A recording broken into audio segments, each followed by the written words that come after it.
Father Joe Carroll, President Emeritus of St. Vincent de Paul and Father Joe's Villages. And I've been working with the homeless for approximately 30 years.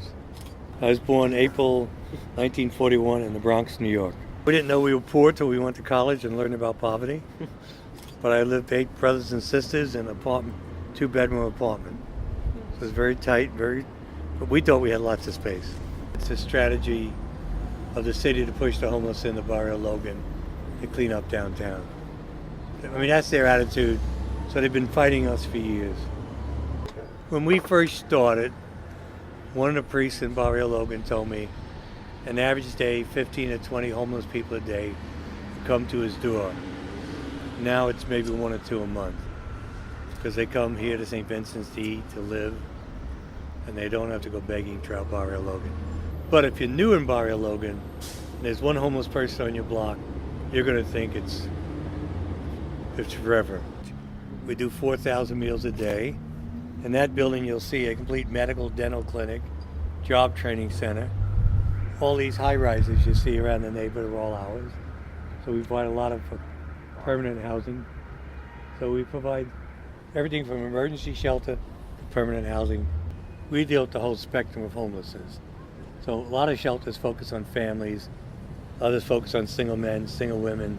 We do all that. And then we also have a runaway teen center in town for homeless teens that have nowhere else to go. And then we have a lot of housing for persons with AIDS. We're the #1 AIDS agency in town. We're also a National AIDS Foundation. But every day, people are helped. People tell me they get new jobs.